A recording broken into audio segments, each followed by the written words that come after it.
Здравствуйте, друзья! Это видео я посвящаю возрасту ребенка от 3 до 5 лет.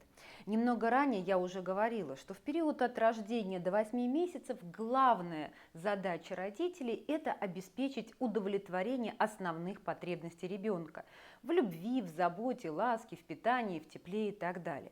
В период от 8 месяцев до 3 лет самым главным становилась безопасность ребенка.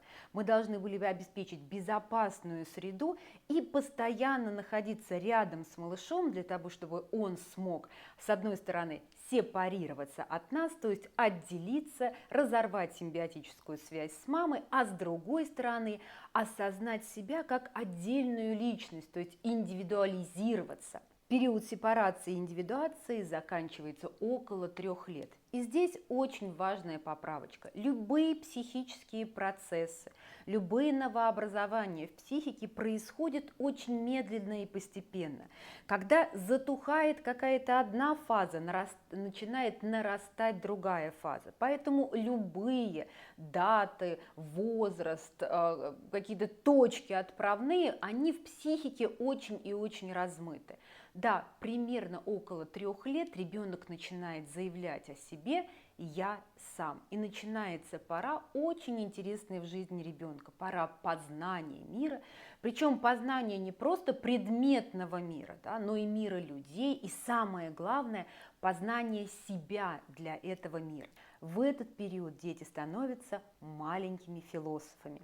Они обо всем имеют свое мнение, очень-очень много рассуждают и исследуют мир с точки зрения теоретического познания. Они придумывают, для чего плывут облака, почему дует ветер, куда улетают птицы. Многие родители говорят мне в этот период, что ребенок какой-то удивительно мудрый. И это действительно так. Сам ребенок предполагает, что он обо всем все знает. Наблюдать за малышом в этот период очень интересно.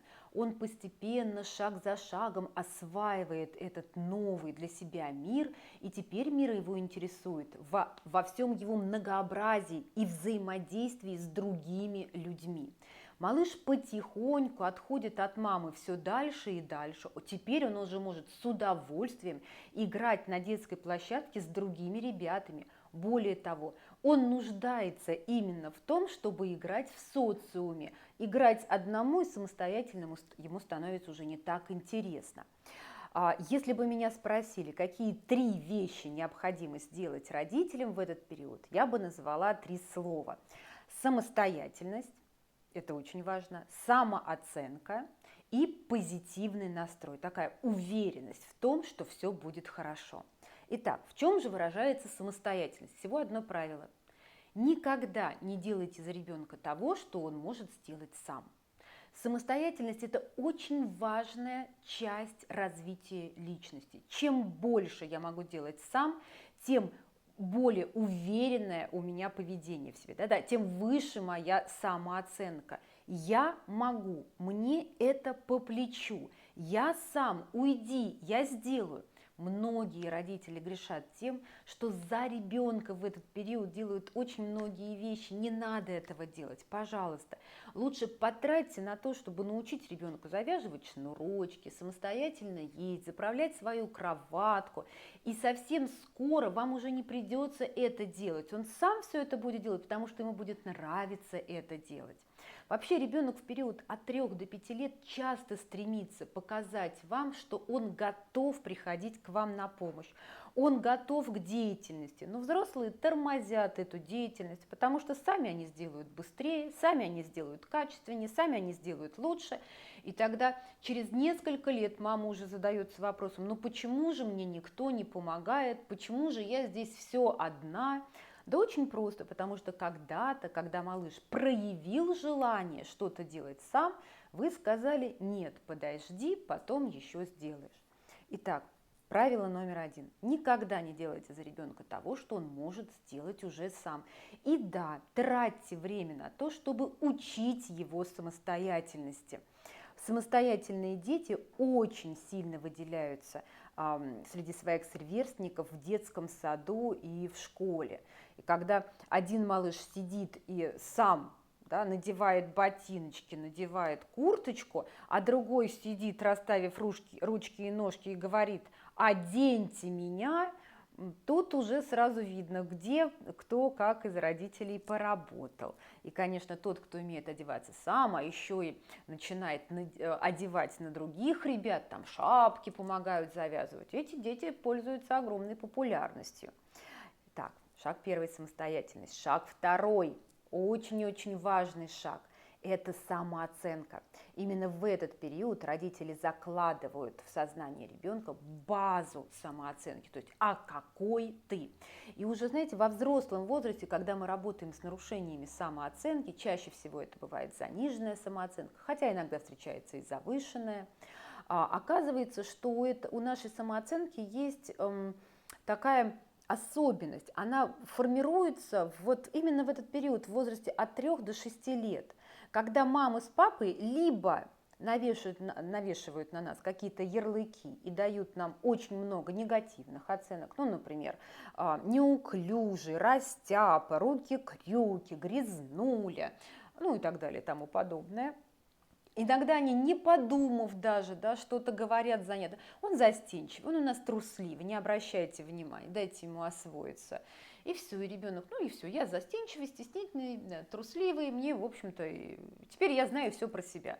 Как вы лодку назовете, так она и поплывет. Да, это именно так. Поэтому нам с вами необходимо, не вешать на ребенка ярлыки, это раз. И второе, сообщить нашему ребенку, а в чем же он хороший. Да, потому что кроме как негативных представлений о себе, иногда случается так, что у нас есть нехватка позитивных представлений о себе, а мы не знаем, какие мы. Ну, не сообщили нам об этом когда-то родители, а потом в течение всей жизни расту, ну и ничего из себя особенно не представляю. Учусь, как все, делаю все, как все. Такая серая мышка, недовольная собой именно потому, что она серая мышка. Хотя, между прочим, серые мышки могут быть очень и очень даже привлекательны. Вообще серый цвет, он такой сдержанный, такой холодный, он такой интеллигентный. Чувствуете? Да? Я уже начала. А что я делаю? Я отмечаю какие-то особенности, которые могут быть присущи вашему ребенку. Ну, например, он у вас очень энергичный такой, веселый, позитивный, спортивный, шалун. Везде, вот где у нас шум, гам, это обязательно наш ребенок. Мы можем ему как об этом сообщить? Что он у нас неусидчивый, что он у нас нетерпеливый, что у него шило в одном месте, что сладу с ним никакого нет. Или мы можем сказать ему, да, что он у меня энергичный, спортивный, очень общительный, ты всегда там, где идет какая-то деятельность, ты молодец. Вот как. Или посмотрим внимательно на внешность своего ребенка, да, ну какая-то вот, как одна мама сказала, ну что в ней такого, волосики жиденькие, да, какая-то такая вот серенькая, она у меня умненькая, сказала мама. Ох, думаю, да, мама, наверное, у вас есть у самой проблемы, и надо поработать. А на вашу малышку мы сейчас посмотрим очень и очень внимательно. Присмотритесь, пожалуйста, к тому, какие у нее глаза. Какой у нее необычный разрез глаз, какие у нее длинные черные ресницы, как с поволокой, как, знаете, так слегка из-под припущенных ресниц девочка смотрит, очень внимательно и очень спокойно. И да, она не веселушка, не хохотушка, как вам бы хотелось. У вас уравновешенный, спокойный, знаете, такой плавный, внутренне благополучный ребенок, я бы сказала. Ну, маме бы хотелось что-то вот видеть, какую-то зажигалочку.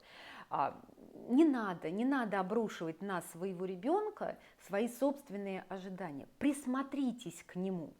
Присмотритесь и задайтесь вопросом. Мне нужно найти по 10 качеств в каждой из сфер самооценки. Это значит, нужно назвать 10 хороших качеств внешности моего ребенка. Да? Ну, например, она гибкая у нас, или она тонкая, хрупкая, высокая, или наоборот, он очень энергичный, очень спортивный, да, или он у него какие-то необыкновенные волосы, которые выгорают на солнце и блестят вот прям как пшеница, или у него очень красивый носик такой вот маленький, замечательный, или какие замечательные пальчики у моего ребеночка, и прям поцеловать каждый из этих пальчиков и отмечать, какие они длинные, гибкие и так далее. В общем, отмечайте, замечайте и сообщайте ребенку, что именно вам нравится.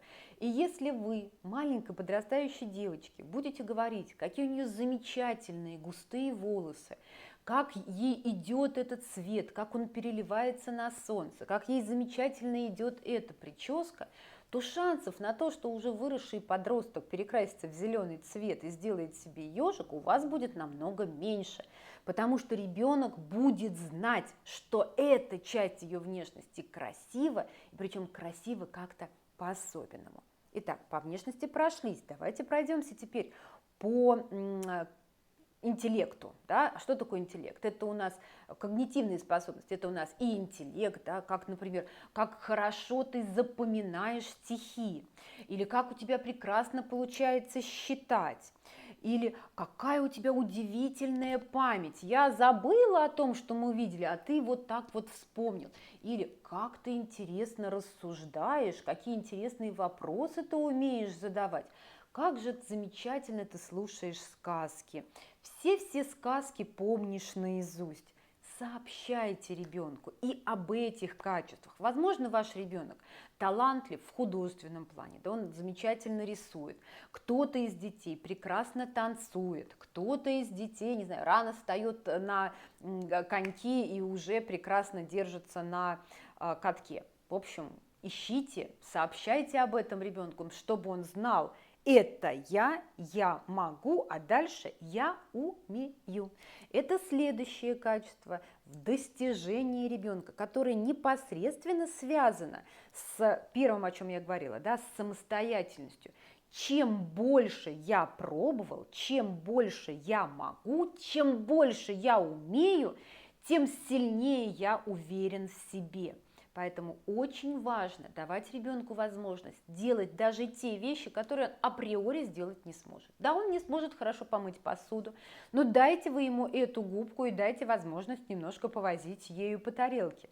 И поверьте, уже через пару лет, когда вы будете просить это делать вам в помощь, ребенок это будет делать с большим удовольствием, потому что когда-то вы похвалили и сказали, как замечательно он умеет мыть посуду. Следующее качество – это, конечно же, темперамент и характер. Да, мы рождаемся с уже определенным типом темперамента. И разглядеть, какой именно темперамент у вашего ребенка, сообщить ему о сильных сторонах этого темперамента – это тоже задача родителей. И постарайтесь, я вас очень попрошу, постарайтесь не нагружать ребенка собственными ожиданиями. И если у вас родился тихоня, которому больше нравится сидеть с книжками, чем играть в футбол, радуйтесь этому. А если у вас родился шалун, которого за книжки не усадишь, но он просто вот с утра до вечера чеканит мечом об асфальт, тоже этому радуйтесь. И сообщайте ребенку о том, что у него есть вот такие особенности и вот такие способности. И он в этом силен, и это можно развивать. Так, и последнее, это, конечно, какие-то изюминки, что-то такое, что присуще только вашему ребенку. Изюминок никогда не бывает много, их мало. Раскрыть их не всегда удается сразу. Ну, например, такие качества, как лидерские, да, качества, они раскрываются гораздо позже. Или коммуникативные качества, они раскрываются гораздо позже. Поэтому изюминки, давайте напомню, да, до конца. Первое – это у нас внешность, второе – это у нас ум, третье у нас достижение, четвертое у нас темперамент, характер, и пятое – это наши изюминки. Вот изюминки мы, конечно, можем искать в себе, развивать в себе и в более взрослом возрасте. Но было бы неплохо, если бы мы могли сообщить об этом ребенку в возрасте от 3 до 5 лет. И последнее – это позитивный настрой. Дело в том, что в возрасте 3 лет, примерно, да, в возрасте 3 лет, ребенок осознает очень и очень хорошо, насколько мир огромен и насколько я в этом мире беспомощен, Да, мама с папой обеспечивают мне мою безопасность, но я могу залезть на горку, могу упасть, могу сорваться. Ребенок уже, например, держится за перекладинку, да, и если в возрасте 2 лет он спокойно перекладинку отпускал, зная, что мама меня подхватит, то вот в возрасте уже от 3 и старше ребенок держится за перекладинку и кричит: мама, мама, упаду, мама, держи, держи, мама. Потому что ребенок понимает, что ему может быть уже больно, когда он упадет. Да, он получил, возможно, небольшой уже негативный опыт, и в этом нет ничего страшного. Чем больше мы будем давать ребенку самостоятельности, обеспечивая, тем не менее, безопасность, тем быстрее этого опыта он наберется. Итак, в этом возрасте безопасность мира становится под огромным вопросом, потому что ребенок понимает, что мама с папой не всегда могут быть рядом, а иногда я остаюсь даже в детском саду, где мамы с папой рядом нет. Растет огромное количество страхов.